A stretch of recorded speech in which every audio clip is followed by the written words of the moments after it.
part of the advantage to Christianity is that it provides an outlet for that messianic urge. It it attempts to spiritualize it, right? Yeah. Conduct your life, conduct the battle within yourself. So it's a real battle. It's a real struggle. It's maybe the ultimate struggle. It's a heroic mission. Get yourself under control. Integrate yourself. Get your house in order.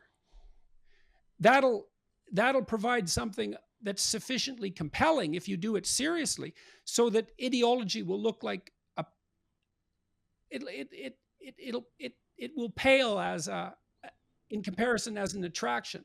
It just doesn't have the grandeur of that moral mission. Jung thought that, any sufficient moral effort was an appropriate substitute for psychotherapy. There's a moral discipline. Moral discipline is the antidote to um, to ideology. And I do think, to begin with, to some degree, that has to do with genuine discipline. That's order. It's like pick a discipline. And two of the chapters in Beyond Order are emphasize that is, to begin with, you discipline yourself in some direction.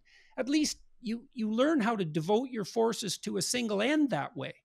Well, then after you've got yourself under control, I derived some of this thinking from Nietzsche, because that was his developmental suggestion, right?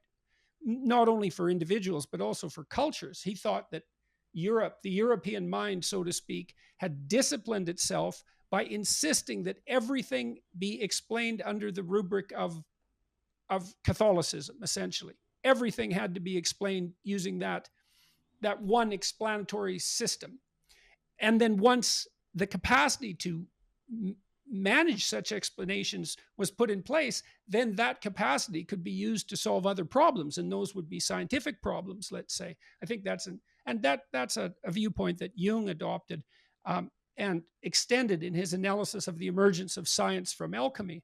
But I think the same thing applies in your own life. It's like, well, pick something that you can do, and then discipline yourself, and then see what happens next, because something, you'll change as a consequence of that. Something new will attract your interest. There'll be some different element of that discipline that you'll be compelled to develop. And the best way of doing that, I think, is, well, to note what you're interested in, what's meaningful to you, and also to, in some sense, purify your thought and your perception. And you do that mostly by deciding and practicing it's forbearance of deceit. Yeah. Well, it seems as though, ideology is not entirely bound at all by political aisles. And I'm curious to get your thoughts on conservatism, which has long, the culture wars, we've long criticized the left and being ideological, et cetera, et cetera.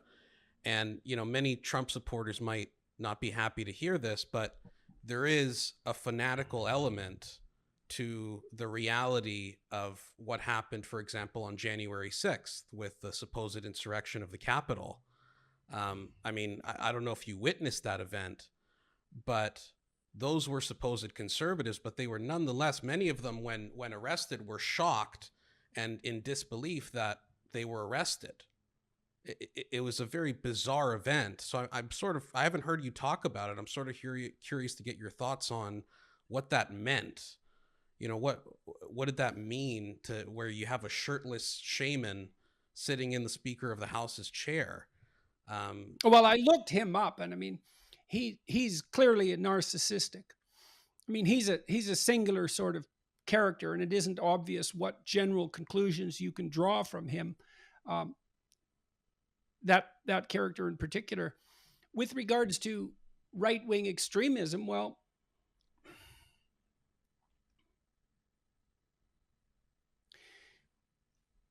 we're always in danger of entering a tit-for-tat environment between people who hold opposite viewpoints on virtually any potential axis of disagreement. It's very difficult for me not to conclude that this is instigated in large part by leftist intellectuals who are revolutionary by explicit proclivity and announce that constantly. And that I might be warped in my viewpoint by the fact that I've inhabited universities for so long, but it's hard for me not to lay the responsibility for such things at the feet of faculties of education, for example, which I think are appalling institutions in the main and responsible for a tremendous amount of cultural damage. Um, the question is, what's the best defense against extremism, let's say? Mhm. And again, I believe that that's individual development. I mean, look, you said that some year, how old are you now? I'm 24. Okay, so some years ago you said you cleaned up your room, you got your house in order. Okay, well, why did you decide to do that? Why did that become motivating to you? I felt as though it was necessary to basically becoming a man. I mean, look, I was inspired by you. I was inspired by your book. I was inspired by hosting you at UBC. And that was at an age, I believe I was 19 at that point. So it was at a pivotal age. And it was during an age when I spent most of my days playing video games. And I haven't played a single video game since. I'm unable to.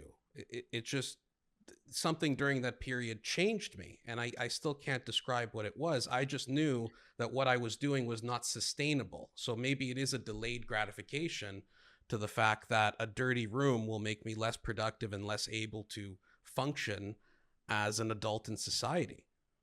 Okay, so you said that it was crucial in your transformation into an adult. Let's say you said man specifically.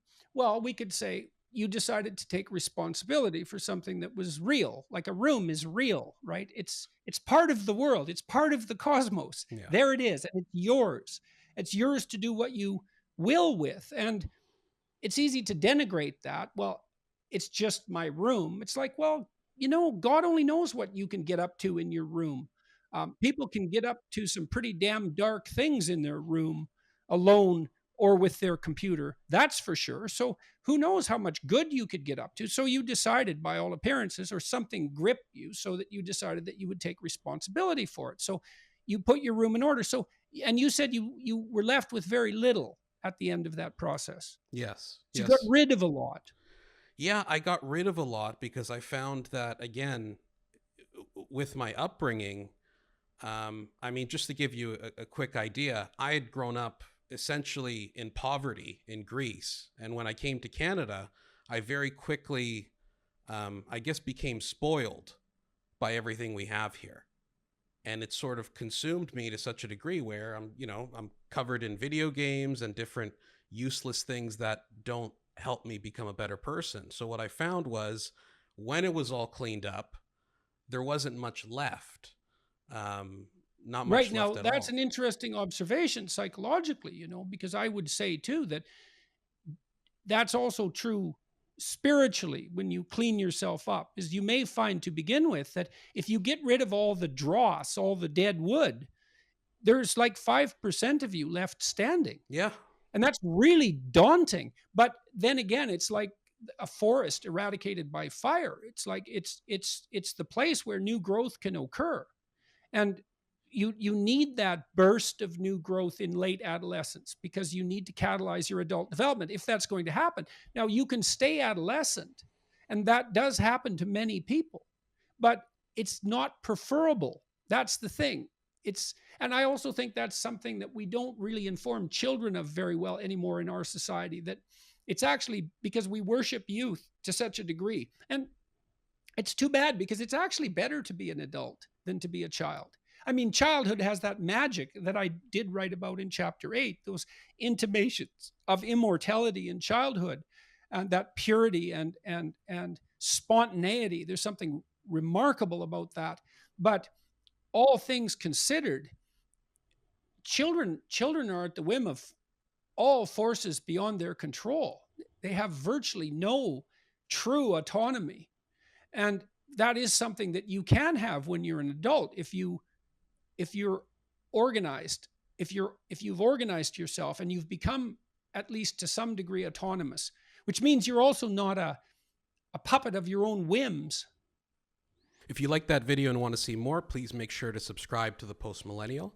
For daily news and content, please go to thepostmillennial.com and consider becoming a member. For $5 a month, you can get rid of all the advertisements on the site. If you like what I'm wearing on my head, you can go to shop.postmillennial.com, where we have beanies, mugs, and t-shirts. Please consider supporting The Post Millennial however you can. It's massively appreciated. Thank you.